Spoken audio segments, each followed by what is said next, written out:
So yesterday we begin to dwell into the insight that is connected to a lot of dukkha.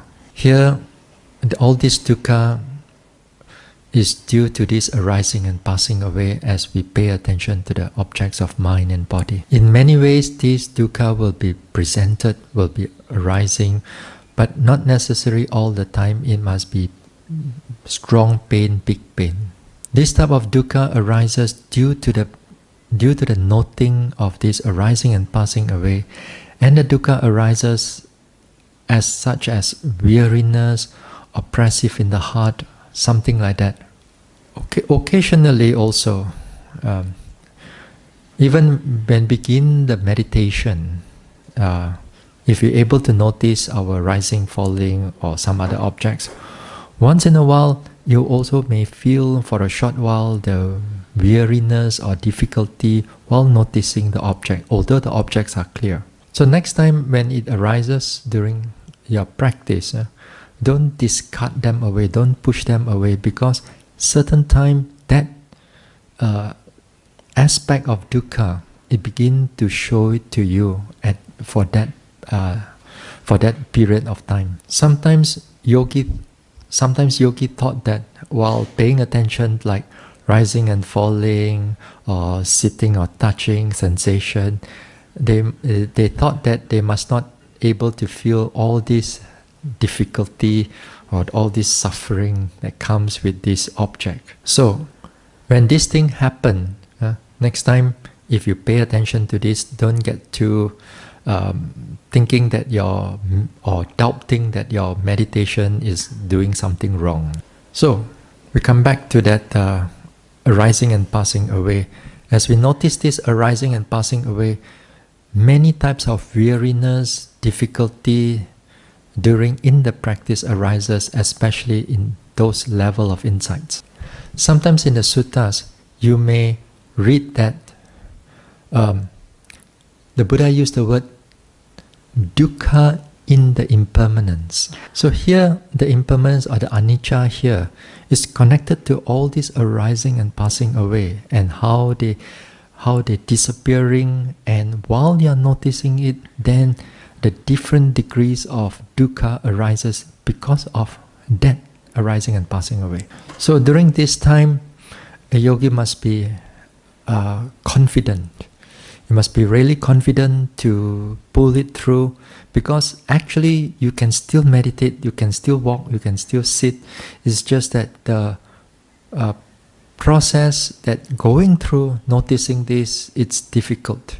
Now, so when we notice these things, all these different characteristics of dukkha as it arises and passes away, here in the background, purification, that it purifies the mind from that attachment to beauty, to pleasantness and bliss and so on. Well, it doesn't mean that you come out from the retreat, you want to give up everything, you become a monk or nun. It's not like that. The moment you walk out from this gate, you forgot everything, you're happy again. And then the next retreat, you come back again, all the concentration build up, and then it goes into the optimal level, and all these dukkha come back again. But it has certain effect on your mind or your psyche, in this way, in the long run. Actually, we'll talk about that maybe tomorrow. As long as you keep paying attention to all this arising and passing away, no matter how it presented to you, how it shows it to you, just see them as they really are. Now here, until you see this arising and passing away in so many ways, in so many connection with the dukkha, then it comes to a time that you genuinely want to get out from this whole burden of dukkha. You want to get out of this whole samsara. Because while you are noting everything, this mind and body processes, anything that arises and passing away, or more like anything that arises, you already feel the dukkha. And so sometimes with this also, for some people, the mind extrapolate or project out into the future also, that any birth that take place because there's arising, therefore the dukkha is waiting. So this genuine wish of the enlightenment, then sometimes yogis see certain degree of cessation, but not the real one yet. You see, as we develop in this practice, once in a while we see this arising and passing away, and sometimes there will be a kind of like gap of this arising and passing away, stop for a while, just for a microsecond or two, then after that it starts arising and passing away, then a lot of stopping here and there. Because the yogi could see this arising and passing away as it stopped for a while, when things stop, dukkha disappear. And then the moment it starts again in a microsecond, then the moment arising and passing away starts, then the dukkha again arises. So therefore, the yogi, because it sees the contrast of what is without dukkha and what is dukkha, therefore the genuine wish to really, truly go forward, to able to fully experience this Nibbāna or this cessation, the real Nibbāna or this real cessation. So next time, although we use the word cessation in the text and so on, just because in the sitting or in the walking, you see some degree of something stop here and there, then you start interpret, oh, I see Nibbāna, I see Nibbāna. Not yet, not yet. So what the yogi should do is back again to noticing this arising and passing away, just to keep it going forward. Then it comes to a time that all the, yesterday we talked about the three types of dukkha, that dukkha that connected with the unpleasant feelings, dukkha connected with the pleasant feeling, dukkha connected with the formation or with the neutral feelings. Then this time, all of them come together.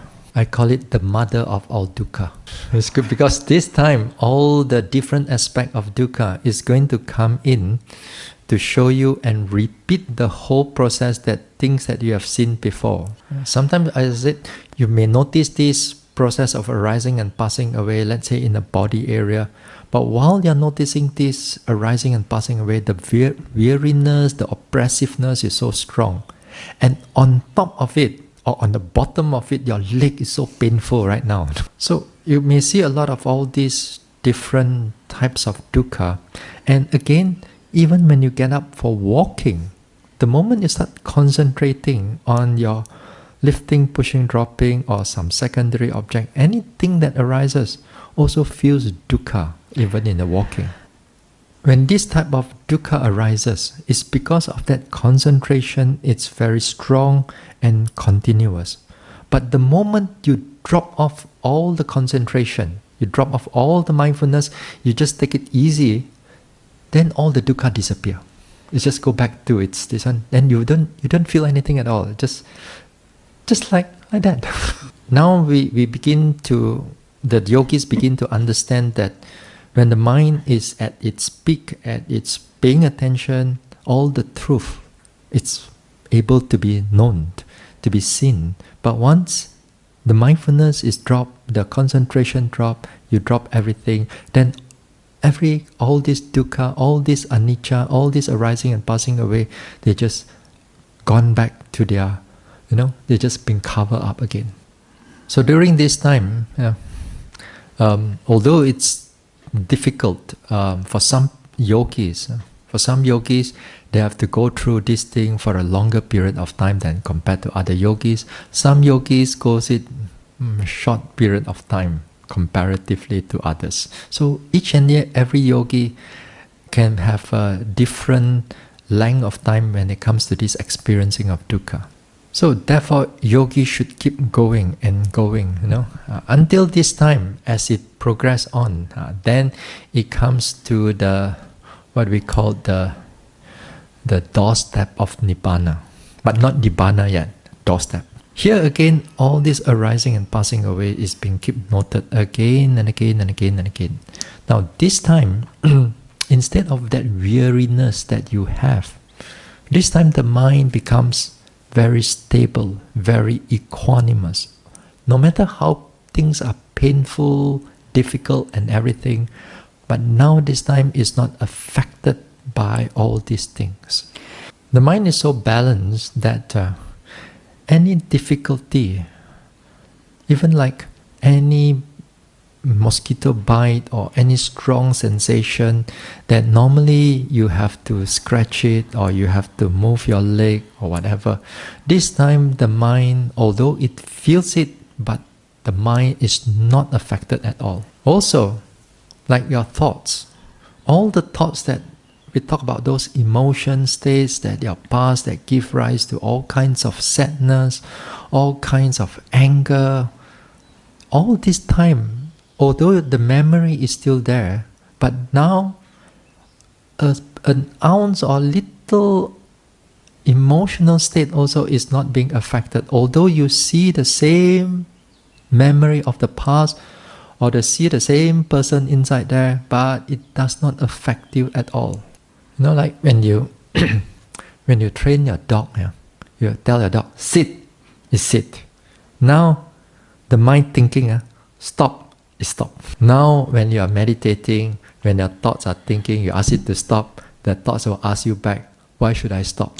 So during that time, any things that give you joy, that even the thoughts that of the past or the future planning or the past experience that you have a lot of joy, this time also those joy also becomes equanimous, also become balanced, and the mind doesn't fall into it also.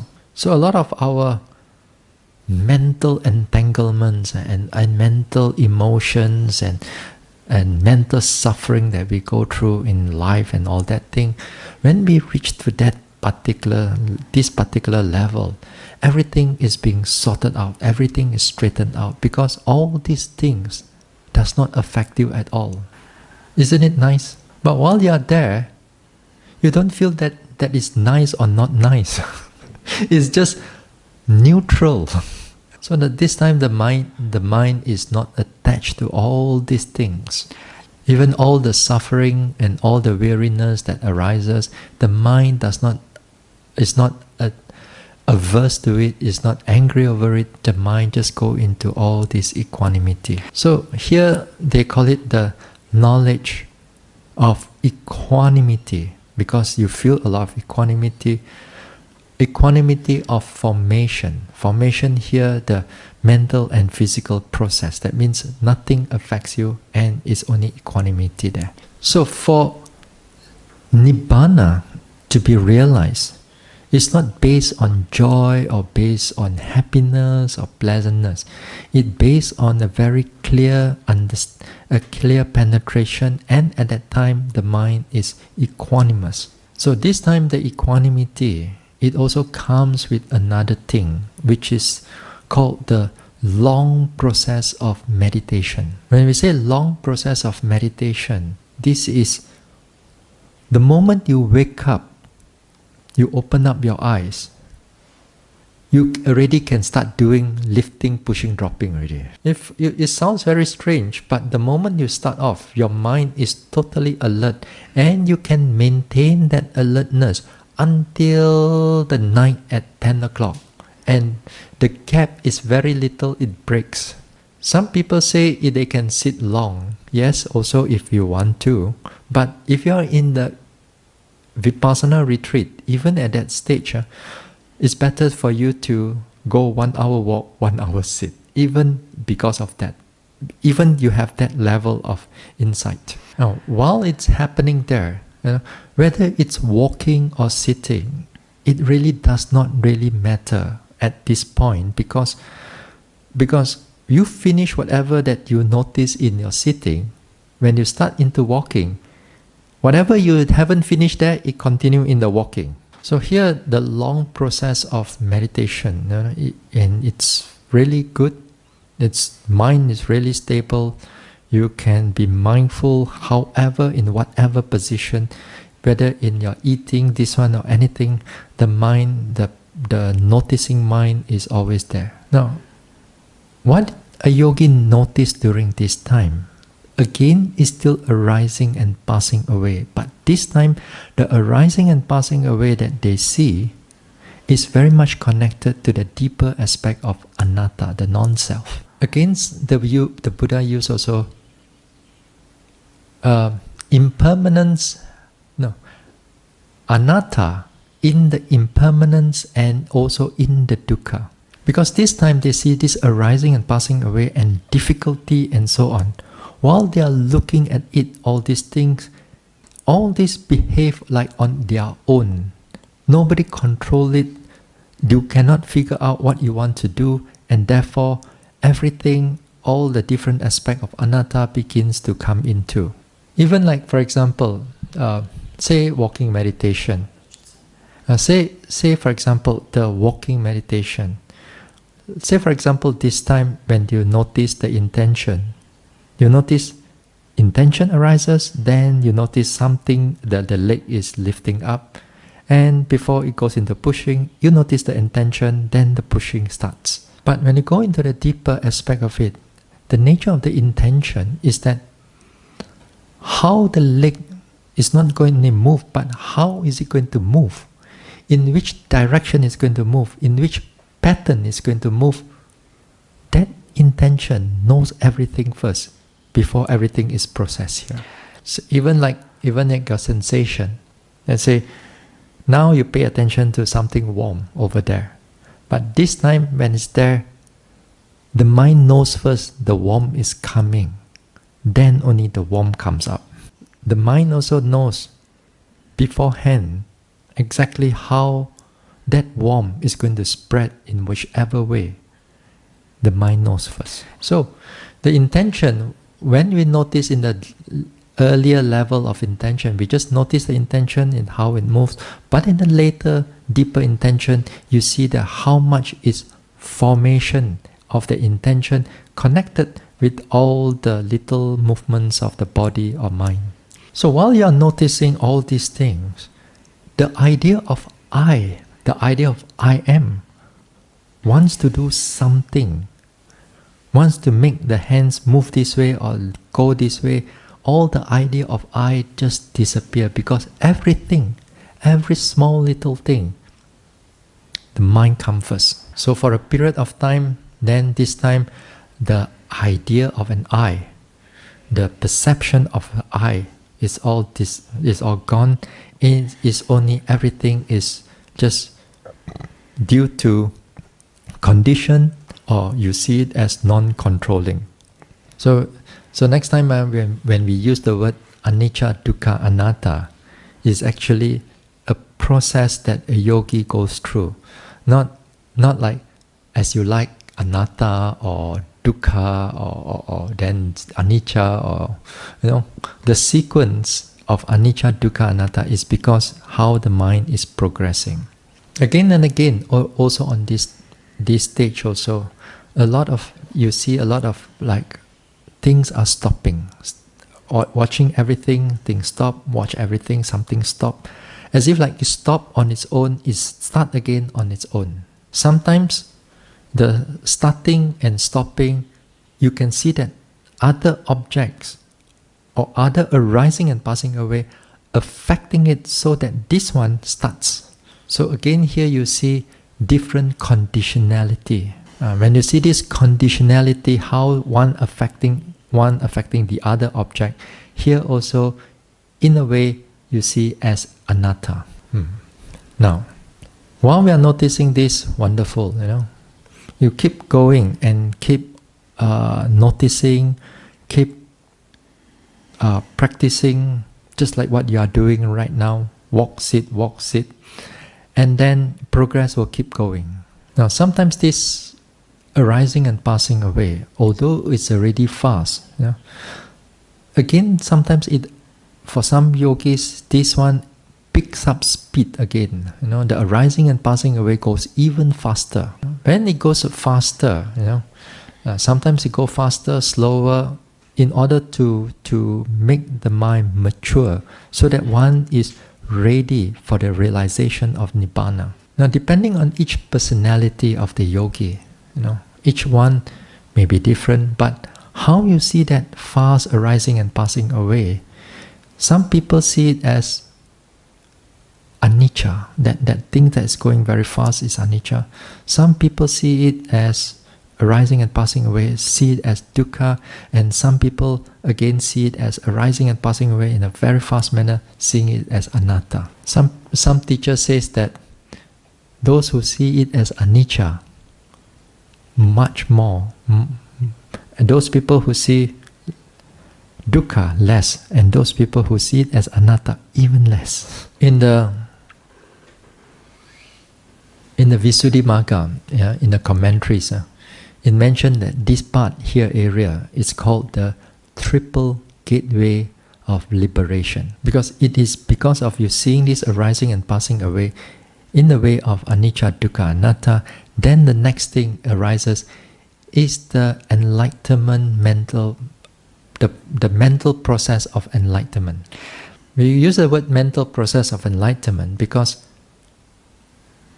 it will arise a number of consciousness, a special consciousness of 7 or 8 consciousness in the stream. Now at the end of that stream of consciousness, there lies the consciousness of path and fruition. Now that consciousness, path and fruition consciousness, only these two consciousness that can able to take Nibbāna,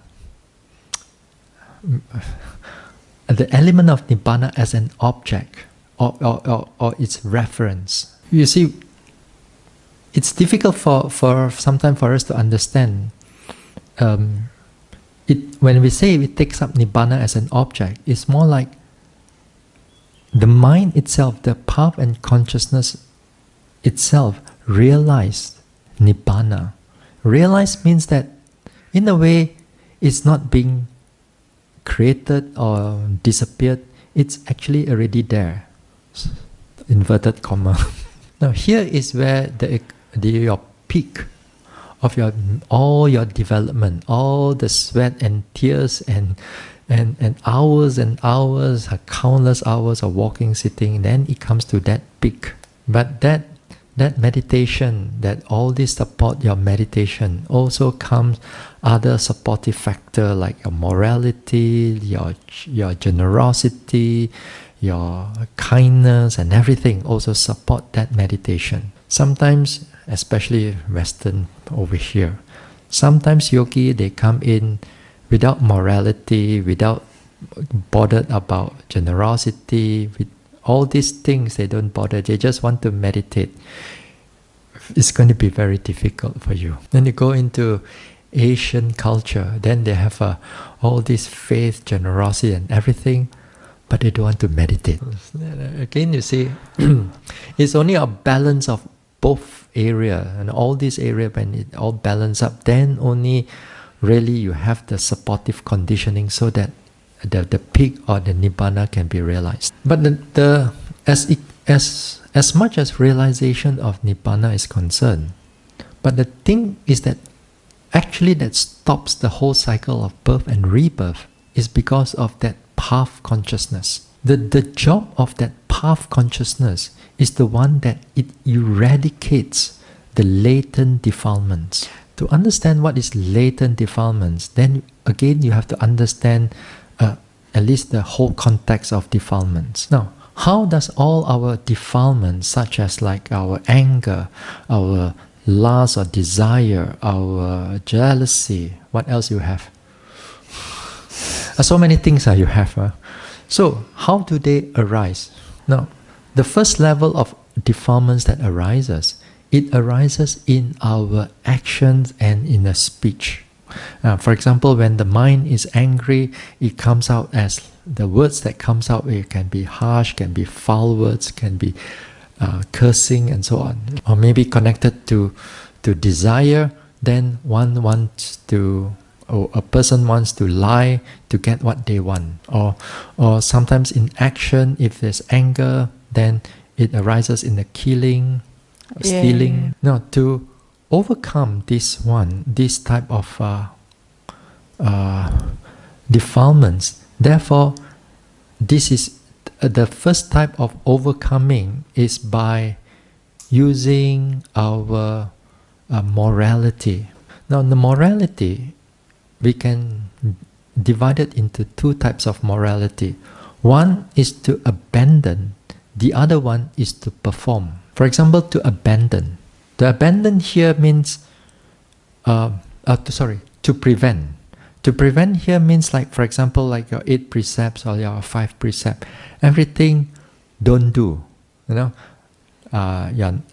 Not to kill, not to steal, not to have sexual misconduct, and so on. Or in other occasions, some people may not have this precept, but in the heart or in their action, they have they want to abandon or they want to prevent certain unwholesome actions that they feel that it's not right for them. Sometimes, although maybe if you are young, you have a chance to to copy other people's work and so on, but then due to a certain degree of conscience, you say that, oh, I must do it myself.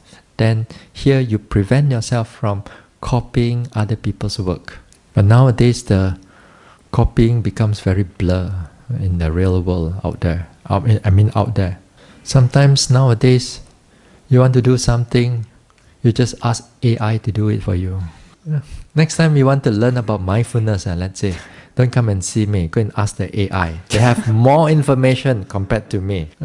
So nowadays all these things become blur. So if you are not clear about what you really want to do, why you should do this or why you should not do this, then sometimes our morality becomes very blur in that sense.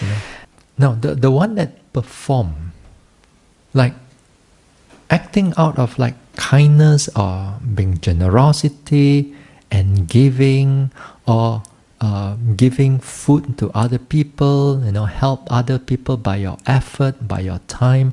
So all these things fall under generosity. So when we perform these things, perform these acts of kindness, acts of generosity, what happens in the mind is that it begins to reduce that strong attachment to all our things and time, and we let go of that selfishness in a certain way. By doing this, performing these actions over time again and again, you will come to know that the mind becomes softened. The mind becomes free, not to say completely free from that desire, but it's more softer in the sense that it gives you that good foundation for the mental development. A lot of people, when they come, such as they have a very strong attachment to their obsession or to their wealth and everything, usually very hard for them to come for a retreat, because they keep thinking about this one. If they come here for 2 weeks, who's going to take care of my wealth and everything? So very difficult for them to let go. Then you have the second type of defilements. The second type of defilements, it arises in the mind, but not in the speech and in the body. For example, when you sit down, meditation, then anger arises. But nobody knows that you're angry. People look at you, so calm, so peaceful. These things happen, and also all these things also happen out there too. So here, to overcome these things, we cultivate different qualities of the mind, such as like mindfulness or metta or karuna, and a lot of other mental qualities to prevent them from arising. So when you practice these things, these two areas, actually it reduces a lot of our defilements.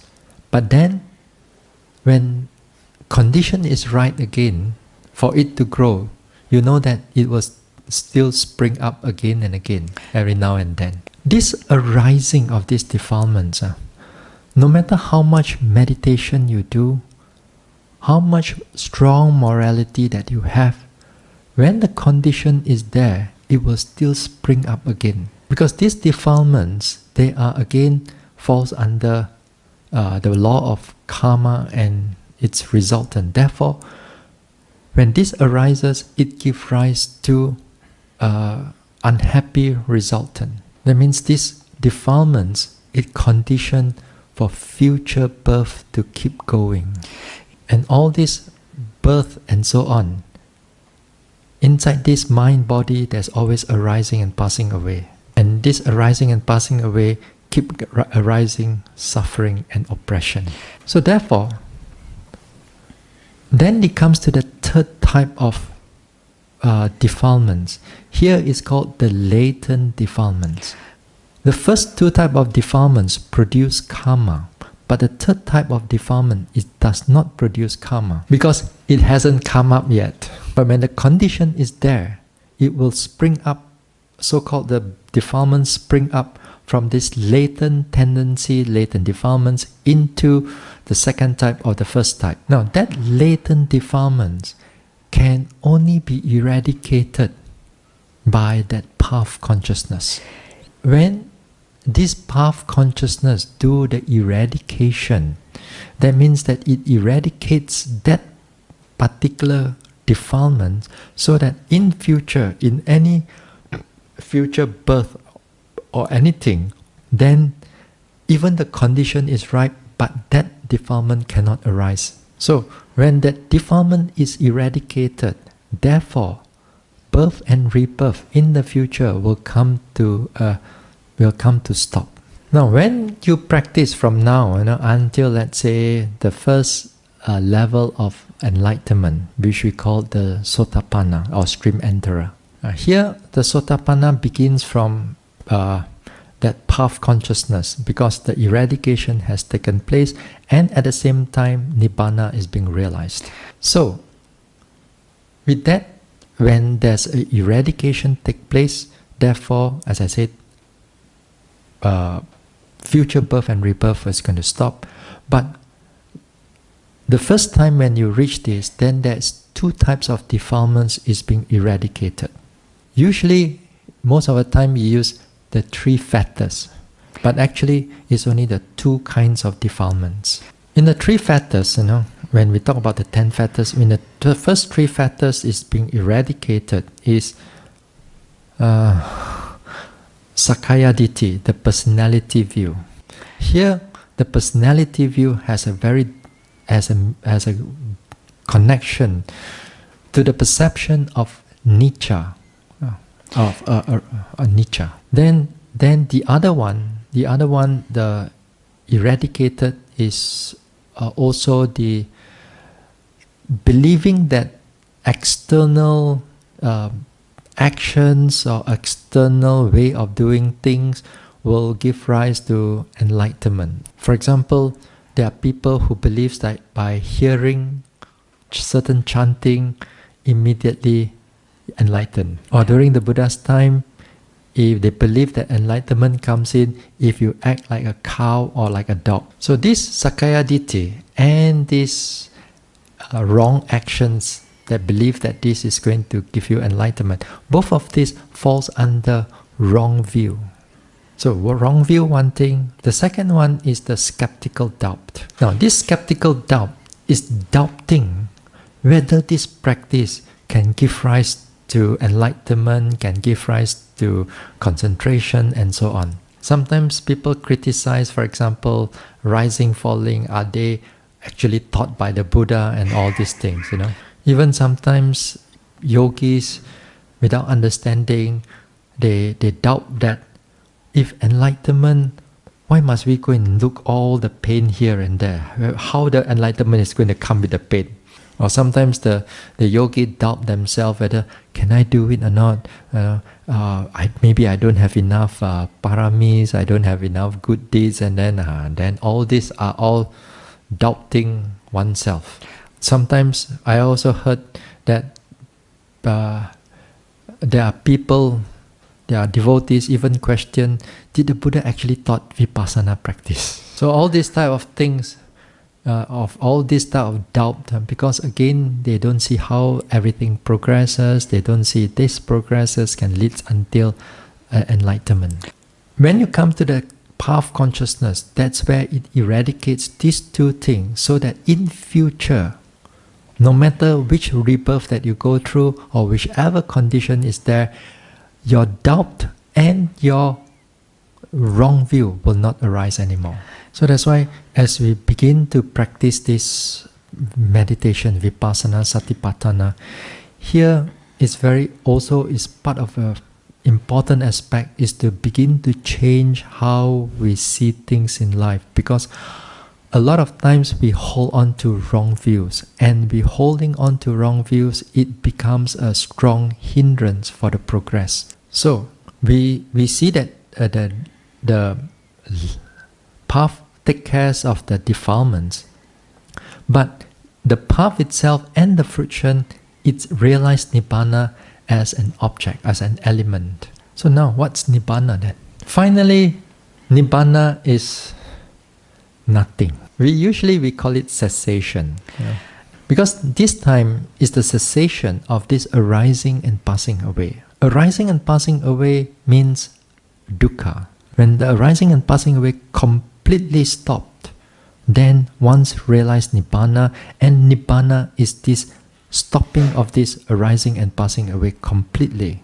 Because this one, sometimes the Buddha used the word unborn, because you don't see the arising of it. Or the Buddha used the word deathless, because there's no passing away.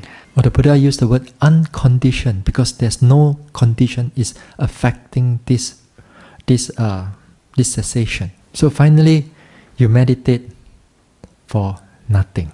You think Nibbāna is something like, wow. It's actually finally is the stopping of this arising and passing away. And because you can see this stopping of arising and passing away, then there's come to a time your whole cycle of birth and rebirth will come to a stop. Okay, so we stop here for tonight. Tomorrow we'll continue this a little bit more. Sadhu, sadhu, sadhu.